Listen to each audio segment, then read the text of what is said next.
Amém, irmão?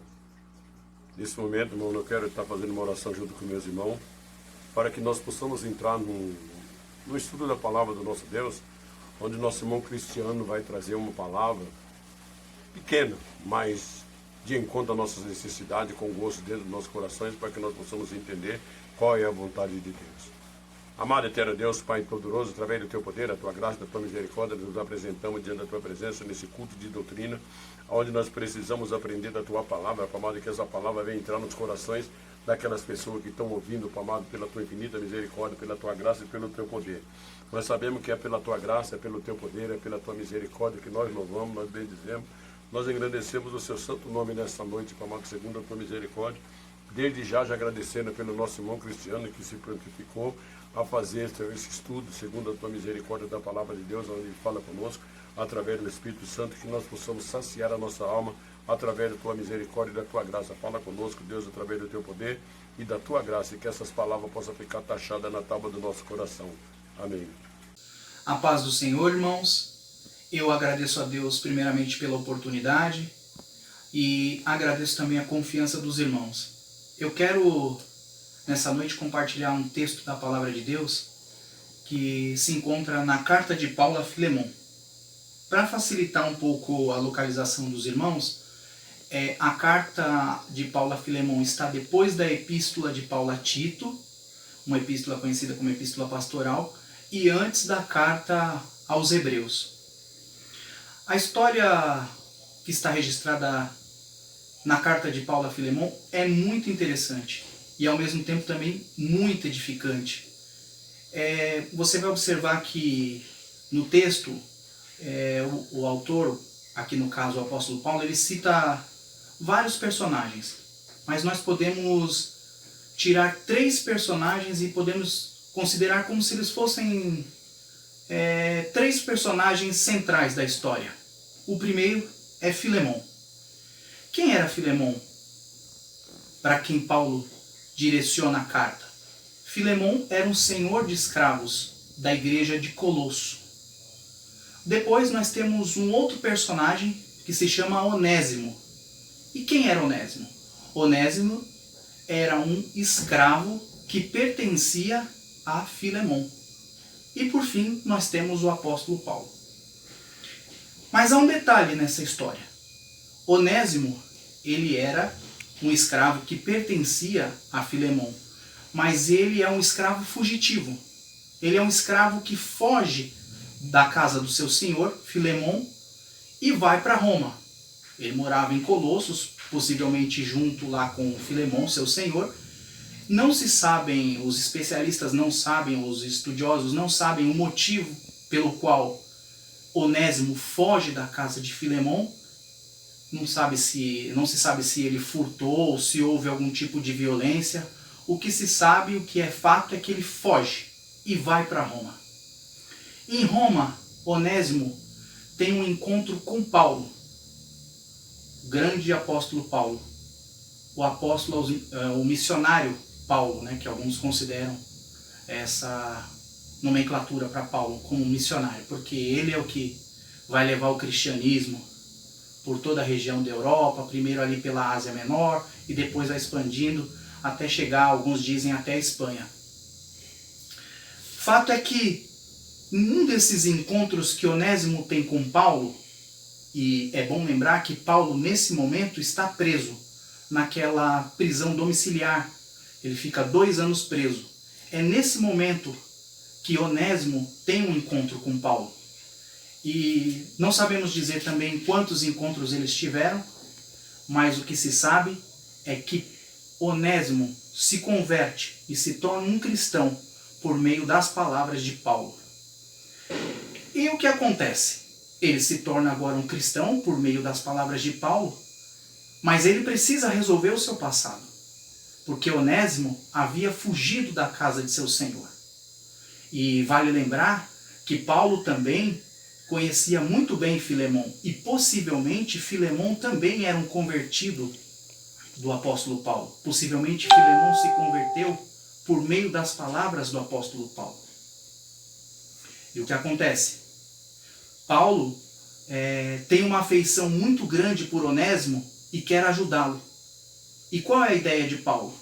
Paulo, então, escreve uma carta para Filemon, dizendo e pedindo para Filemon receber Onésimo de volta. Não agora mais como um escravo, mas agora como um irmão em Cristo. Se não, vejamos o que diz aqui o texto. Veja só, a epístola de Paulo a Filemon é uma epístola muito curta. Ela tem apenas 25 versículos e um capítulo. Fácil de você ler, você pode ler em 3 minutos, de 3 a 5 minutos, e se for meditar você vai gastar um pouquinho mais de tempo. Mas a história é rápida e você consegue assimilar bem os conceitos da história. Veja só o que diz o versículo 10, quando Paulo escreve a Filemon, o senhor de escravos. Peço-te, por meu filho Onésimo, que gerei nas minhas prisões. Veja só, Paulo gerou nas prisões esse filho Onésimo. Está dizendo o seguinte, olha, Onésimo foi um convertido enquanto eu estive aqui, ou enquanto estou preso aqui, em Roma, nessa prisão domiciliar. Veja só o que diz o versículo 11. O qual noutro tempo te foi inútil, mas agora a ti e a mim muito útil. Receba-o de volta, Filemon, porque em outro tempo ele foi inútil, mas agora ele te será muito útil. E veja só o que diz o versículo 14. Mas nada quis fazer sem o teu parecer. Me parece aqui que Paulo tem muito respeito por Filemon e diz, eu quis ficar com ele, quis que Onésimo ficasse comigo, mas nada eu quis fazer sem o teu parecer.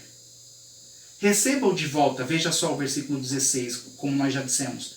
Não já como servo, antes mais do que servo, agora como irmão amado. É muito linda essa epístola. Versículo 17.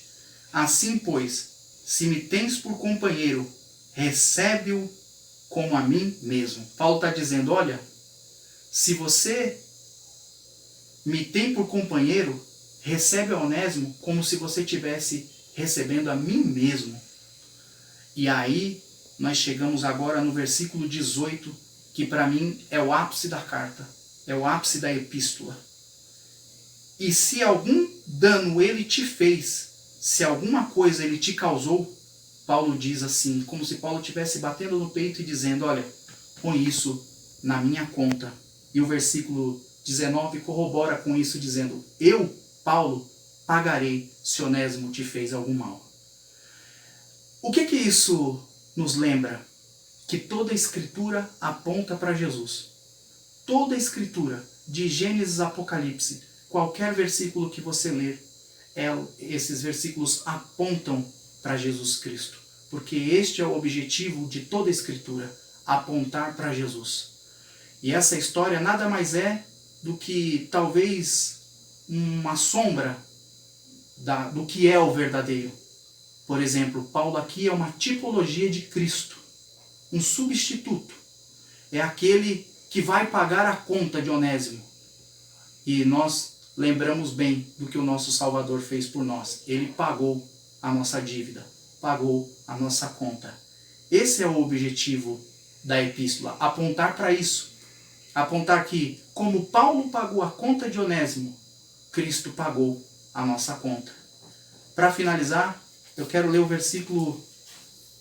alguns versículos que estão no livro de Isaías, que vai corroborar com a nossa mensagem desta noite.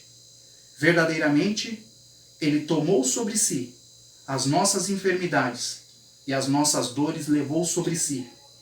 E nós o reputamos por aflito, ferido de Deus e oprimido. Mas ele foi ferido pelas nossas transgressões e moído pelas nossas iniquidades. O castigo que nos traz a paz estava sobre ele, e pelas suas pisaduras fomos sarados. Aqui, Isaías também apontando para Cristo, dizendo que ele tomou sobre si as nossas enfermidades, ou seja, pagou a nossa conta.